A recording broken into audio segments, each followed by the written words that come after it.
Good morning. Hello, hello. Welcome to Sunday morning at HBC. Thank you for joining us. This is the. Who are you?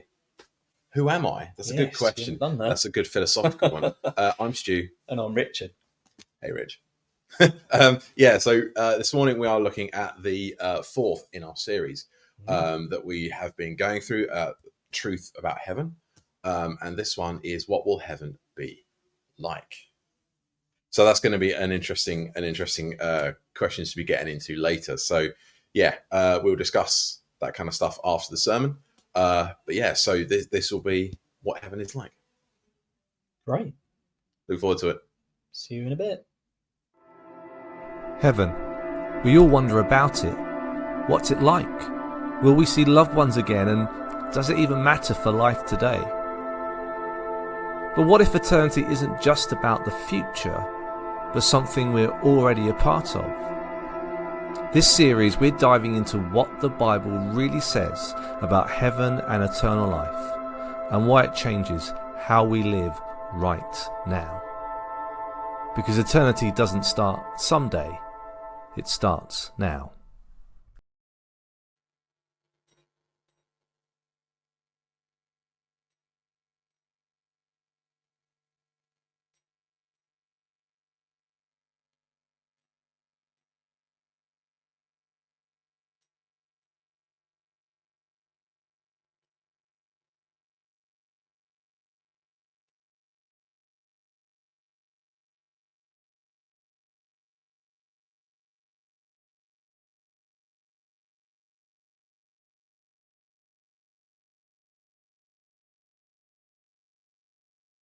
Oh, try that now. There we go. So, if you're online, you wouldn't have heard any of that, but never mind. We're going to be looking at the question, heaven, what will it be like? If you missed any of the previous episode sermons, you can catch up on our YouTube channel or podcast. And there is a special extra episode where I interview a theologian, a lecturer called the Reverend Dr. David McLaughlin. I asked the question, what happens when we die? And that's slightly longer than a normal sermon. You can go online and watch that, or like I said, on the podcast. But a question for you. If you'd like to turn to the person next to you, maybe say hello if you haven't done so already. And just very quickly, what would your perfect day look like? Or maybe your perfect holiday? What would it look like? What would you be doing or not doing? Have a quick chat. I'll give you just 1 minute.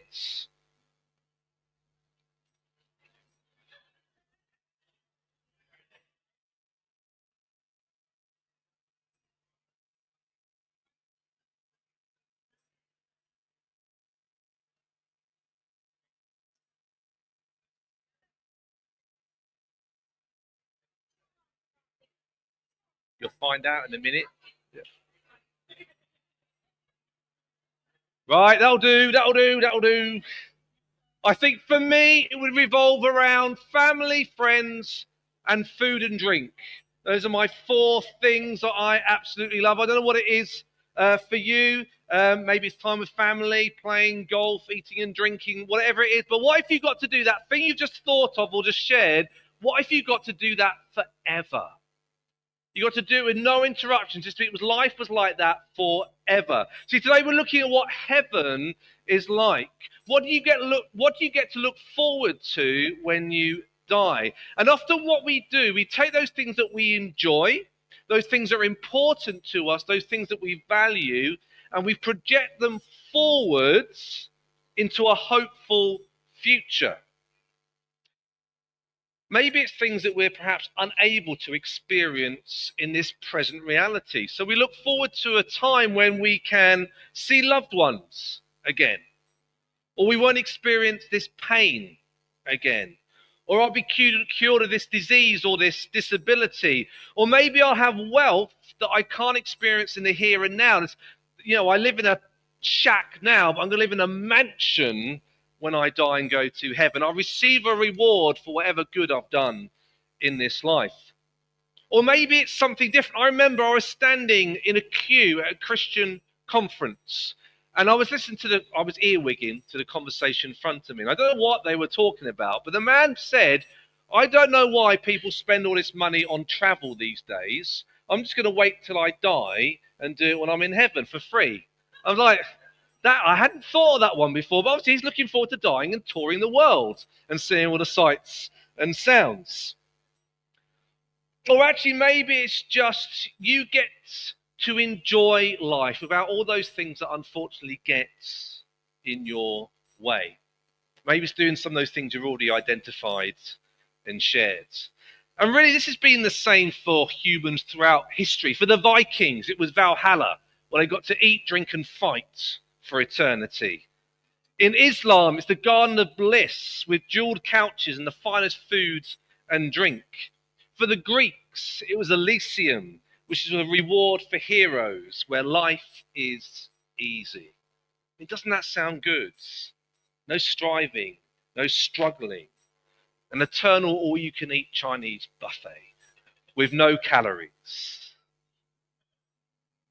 And the Bible, when it talks about heaven or what we can expect in the future, there's some worrying stuff and rumours around eternal church services where I can manage probably 2 hours at most, but I think 2 hours of this, eternity of this, might be pushing it a little bit. But I love these verses, this description in Isaiah. Isaiah was a prophet in the Old Testament, and he says these words. He says, on this mountain, the mountain where God dwells, the Lord Almighty will prepare a feast of rich foods for all people, a banquet of aged wine, the best of meats and the finest of wine. So to me, that's incredibly appealing.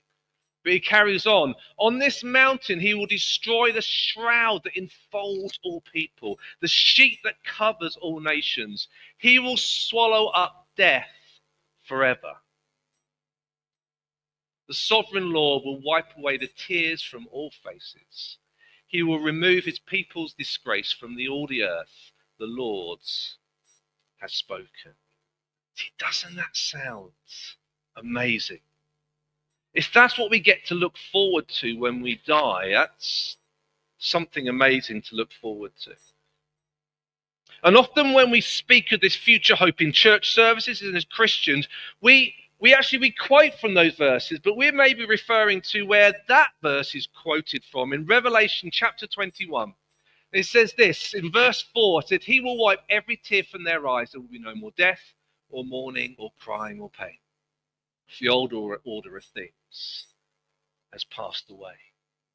This beautiful picture of what eternity will be like, where the consequences of sin that has broken this world will finally be gone. The horrible, tragic, disgusting effects of sin are done away with once and for all. But I think we're missing something hugely important, vital even, about what eternity in heaven will actually be like.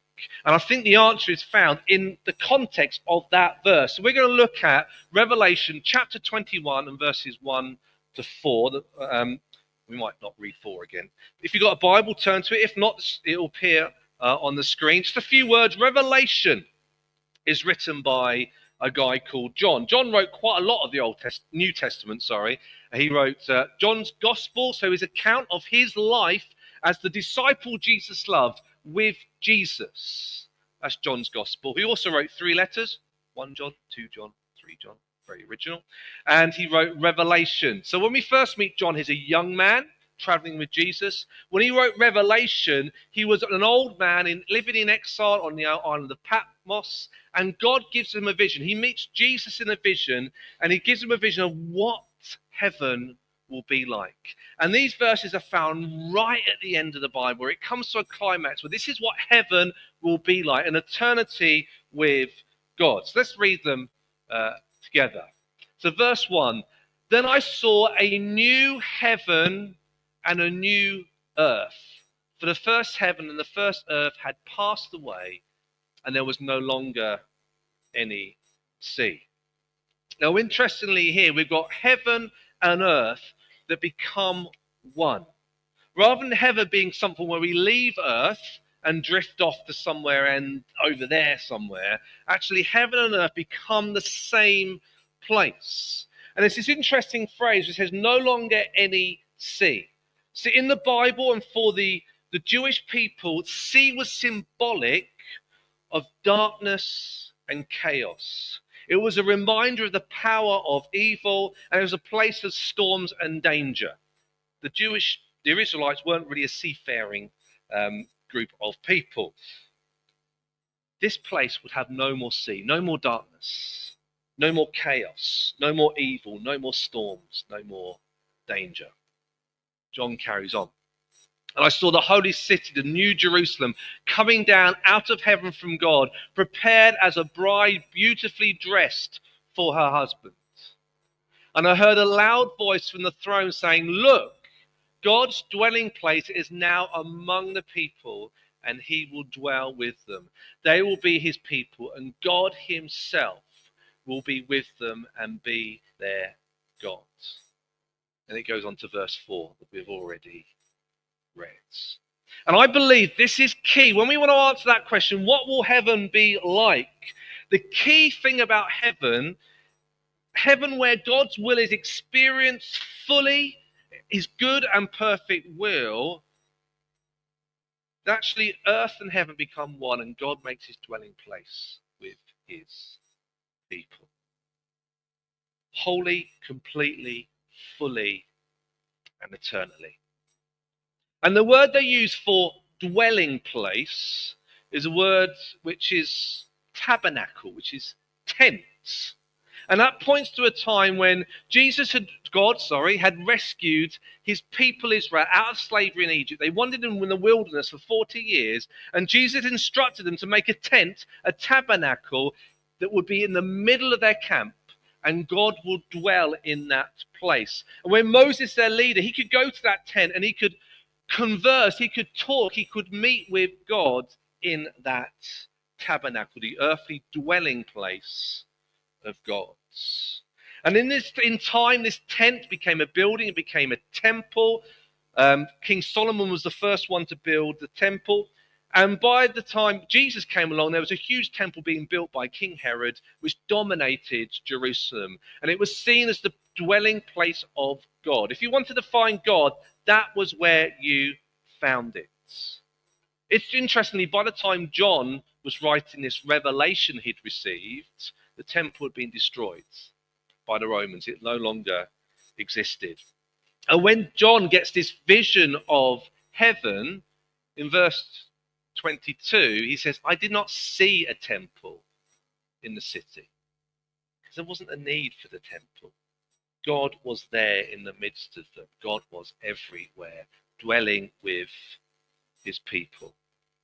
God will be right there in our midst. No sin to get in the way, nothing to separate us from an eternal, intimate knowledge, experience, and relationship with God. See, that is ultimately what heaven is about. But this isn't the first time that John has mentioned the words tabernacle and God tabernacling with us. It's found in John's Gospel, I said John's account of his time with Jesus, chapter 1 and verse 14. It says, the words, that's God, became flesh, became human being, and made his dwelling among us, tabernacled, put up his tents with us. We have seen his glory. John was an eyewitness. The glory of the one and only Son, that's Jesus, who came from the Father, full of grace and truth. And then what John does in his gospel, if you read through, he goes on to give 7 signs that Jesus, God, making his dwelling place among us, has brought heaven, the kingdom of heaven, down to earth. 7 signs where heaven touches earth. And in those signs, there's things like healings, there's raising Lazarus from the dead, but there's also, does anyone know what the first sign is? The first miracle? Water to wine. Why? Because it points to the finest aged wines in heaven. When they tried this wine, they said, you've saved the best to last. Another one of the miracles was the feeding of the 5,000, where Jesus takes 5 loaves and 2 fishes, and some young boy's lunchbox, divides it up and feeds 5,000. And what they're left with? Tons of food, pointing towards heaven, where we have an abundance of foods. See, for John, Jesus, God dwelling with his people, was bringing something, an experience of heaven down to earth. And I believe that we can experience that too.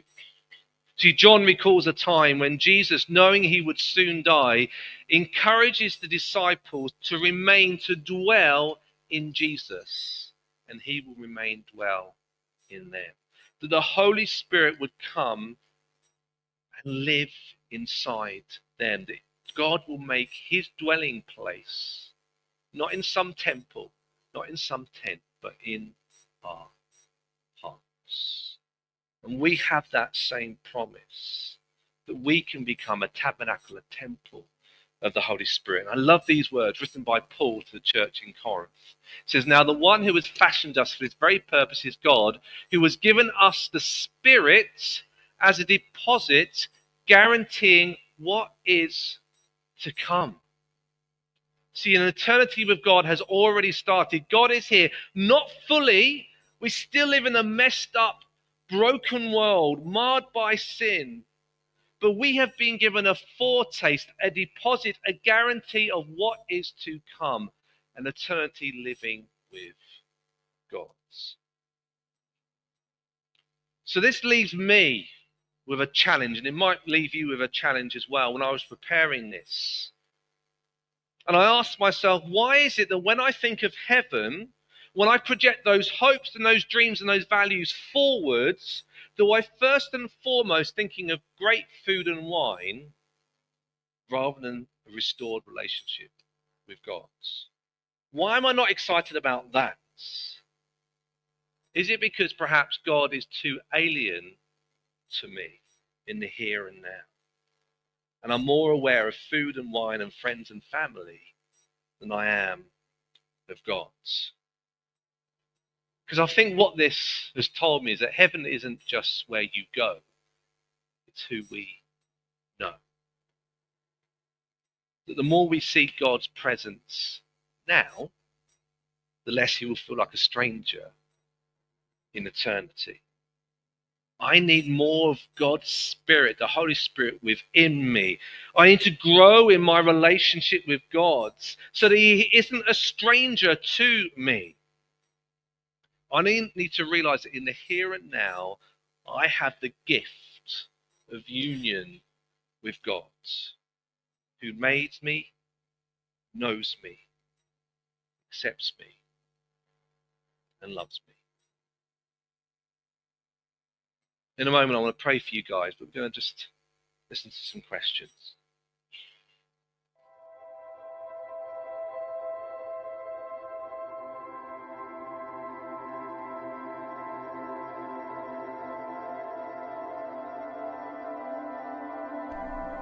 What are you looking forward to most about heaven?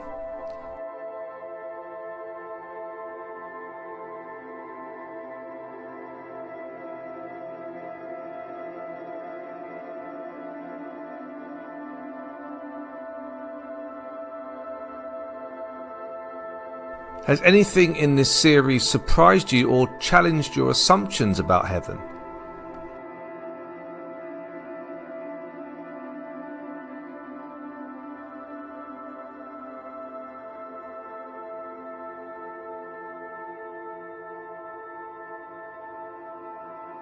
Are you experiencing union with God now? Do you want to?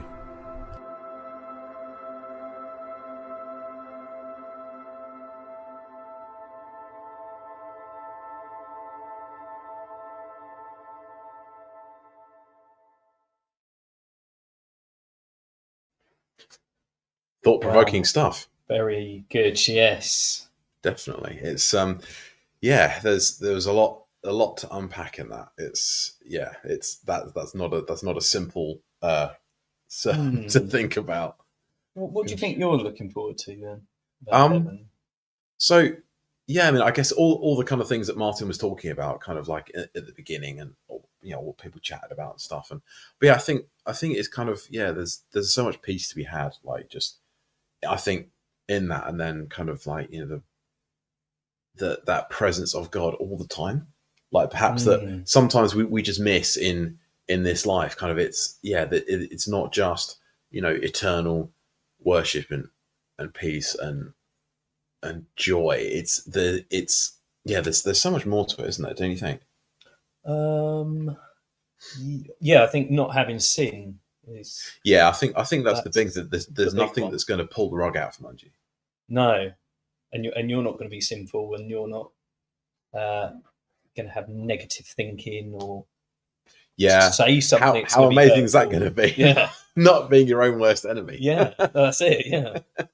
So I think for me that's the big one. Yeah, there's no sin. You just know that nothing's going to go wrong. Yeah, nothing can then separate you from God. Kind of like you. Yeah, it is.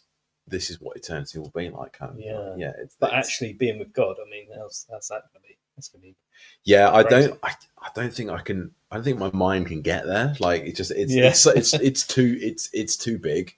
Like I don't actually. Do you think it's like Jesus though? Do you think it'll be in the form of Jesus? Who knows? Well, yeah, potentially. Although we'll have new bodies. Yeah, as it says. Yeah, exactly. Yeah, you have your heavenly body because we won't need like he says, the first heaven, the first earth will be gone. But in what way? Who knows? I think this is one of the amazing things about Revelation. Do you think it's the earth is reborn? I think God will back to first creation in Eden, essentially. Where there was maybe no sin. Yeah, that's actually a really good point. Perhaps that is what it will become like again. Yeah, no, that's a good question. That's one to think about. I think that one definitely. Yeah. I think whenever you get into Revelation, this kind of stuff, it's always so thought provoking, and you just spend days just kind of turning it over in your head. I never come to a firm conclusion, but yeah, but it's going to be good. Exactly. That's I think that's one of the things to focus on is the fact that it is good. It will be good. There won't be any alternative. It's going to be amazing. Whatever, however it works out, it's going to be good. Yeah. So I think that's something you can have confidence in, and like you said, kind of it's the absence of sin. It's the relationship with God that is permanent. Yeah. So I think there's so much in it. There's so much in it. I think. How do you feel about like the series overall? Is it challenged you? What do you think? Or yeah, it's. I think it's all kind of stuff I've had. I think we're talking about how we can kind of experience heaven now. I find quite hard to get my head around. Yeah. Because it's not now, as I understand it. And life is full of sin and in us and everyone around us. So it's.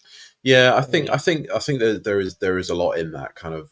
I think we need to be better at, trying to do heaven more now, kind of living as much as we can to help other people encounter it. I think is right. Yeah. Do you know what I mean? Yeah.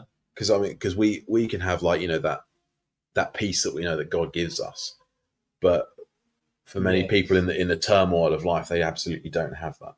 And do you know what I mean? Kind of I think it's easy to say these kind of things when you're not going through, some people are going through really horrible stuff.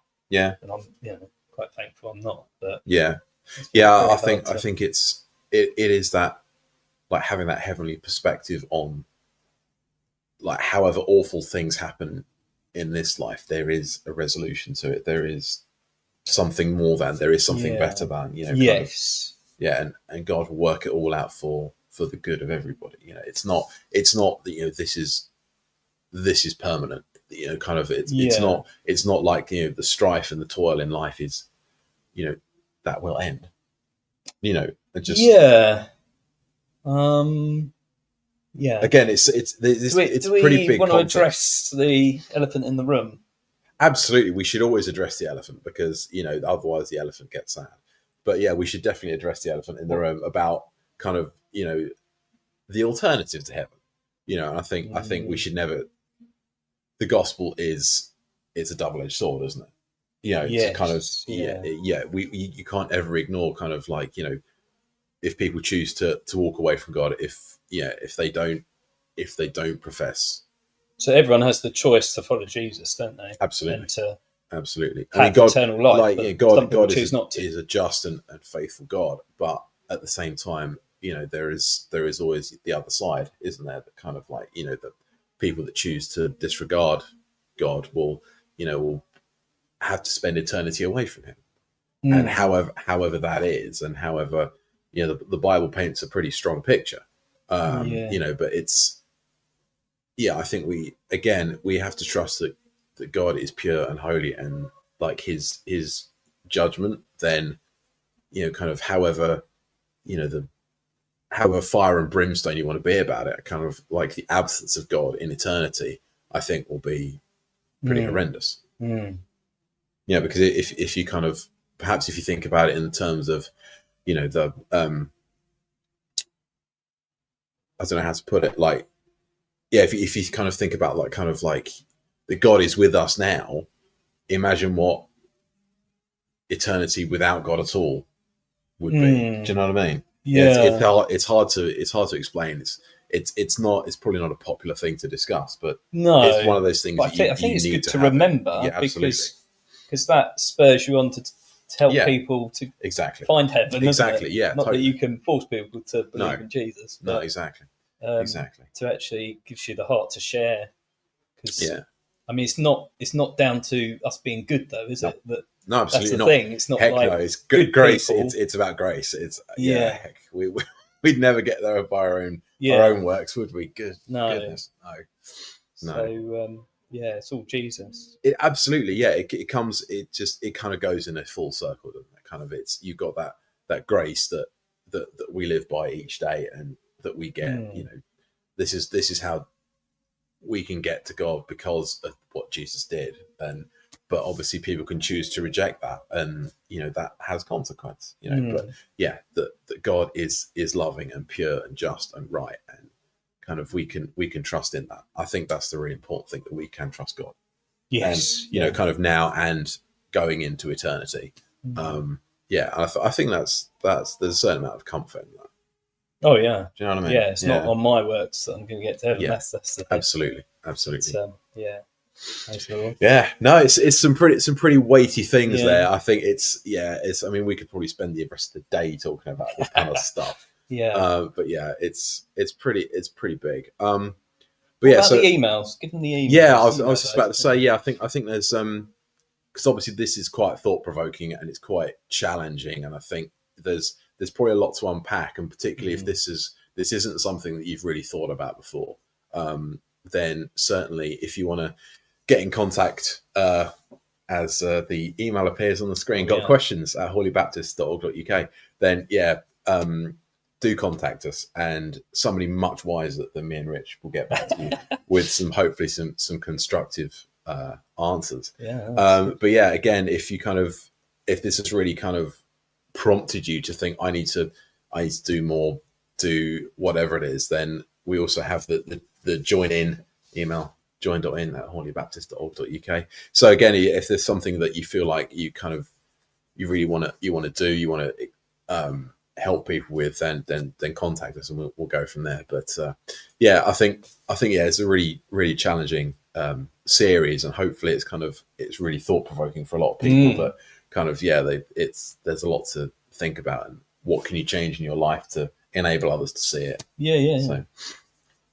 I think that's I think that's a good one, and a good place to leave it for this week. So remember to share, absolutely, and share it on all the socials. All the socials. On Facebook. Absolutely, and so this will be going out on YouTube later today. So this can be watched at your leisure. So thanks, guys, for joining us this morning. I hope you enjoyed it, and we'll see you next time. See you later.